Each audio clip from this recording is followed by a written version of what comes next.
Sahabat pendengar Resi yang dikasihi Tuhan, berjumpa lagi dengan saya Romo Andreas Nugroho SY di Paroki Santo Isidoro Singkut, Provinsi Jambi.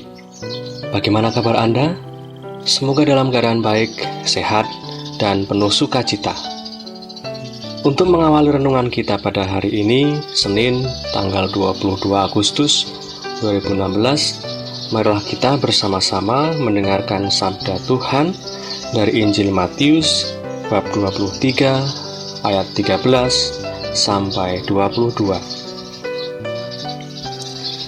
Sekali peristiwa Yesus berkata kepada ahli-ahli Taurat dan orang-orang Farisi, "Celakalah kamu, hai ahli-ahli Taurat dan orang-orang Farisi, hai kamu orang-orang munafik, karena kamu menutup pintu-pintu kerajaan surga di depan orang, sebab kamu sendiri tidak masuk dan kamu merintangi mereka yang berusaha untuk masuk.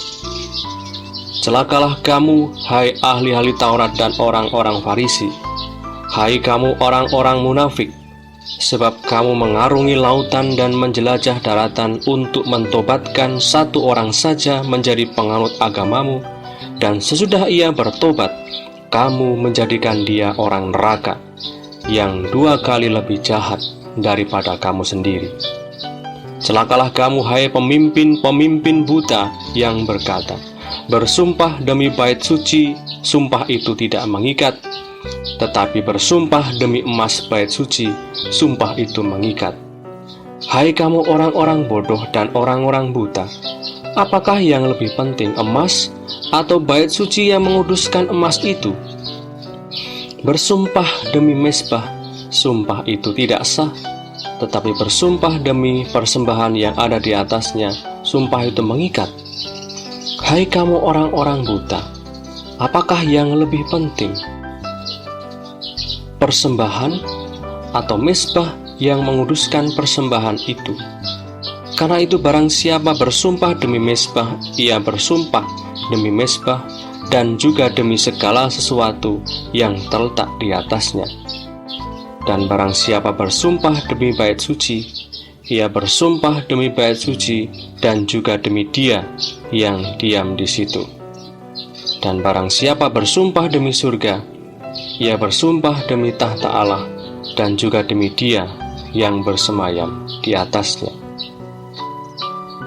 Demikianlah Injil Tuhan. Terpujilah Kristus.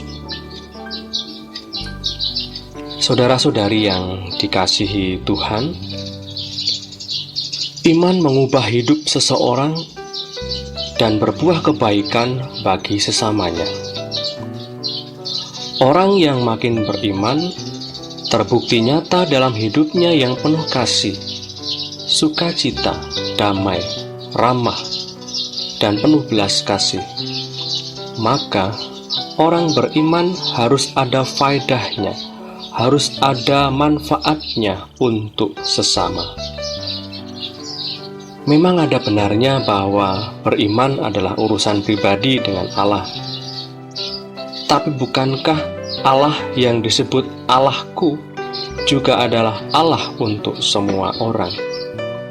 Allah menciptakan manusia, bukan hanya saya dan Anda, tetapi semua manusia dan makhluk hidup dan segala isinya di bumi ini. Manusia diciptakan oleh Allah untuk tujuan kebaikan dan memuliakannya dalam tindakan nyata kepada sesama dan semesta. Maka, iman pun dirayakan bersama dengan yang lain, dan masing-masing berupaya menunjukkan imannya dalam perbuatan nyata.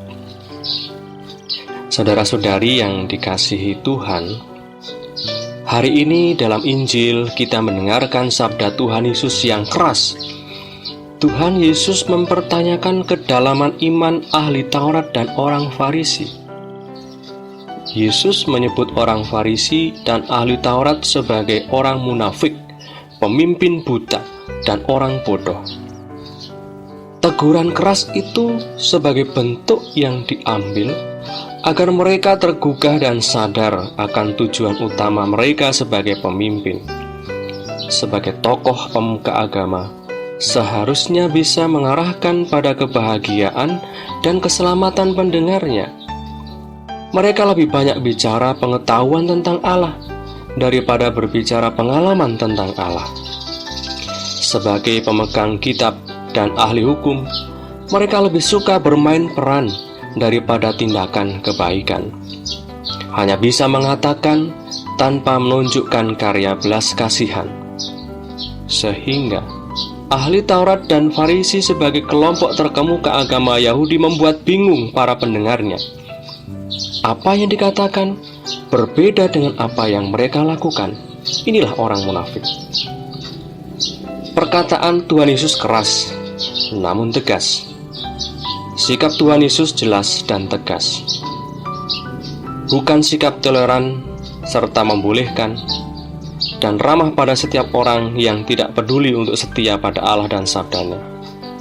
Tuhan Yesus bukanlah pengkhotbah yang lemah dan membiarkan dosa. Karena ia setia dan komitmen terhadap panggilannya, yaitu mewartakan kerajaan Allah, maka ia marah pada segala bentuk kejahatan. Saudara-saudari yang dikasihi Tuhan, sebagai umat beragama, kita patut bertanya, sudahkah kita beriman?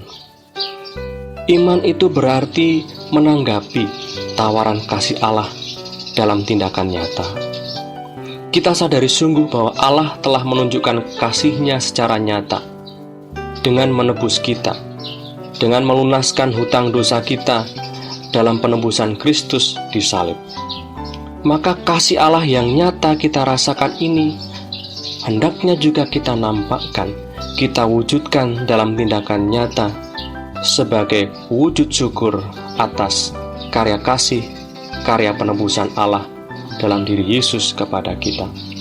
Maka saudara-saudari, mari kita menjadi pelaku kasih yang tulus kepada sesama, setia dalam berbuat kebaikan, tulus dalam memberi perhatian, dan mengamalkan cinta kasih Tuhan. Berkat Tuhan menyertai perjalanan, pekerjaan, dan kegiatan harian saudara-saudari. Bapa, Putra, dan Roh Kudus. Amin.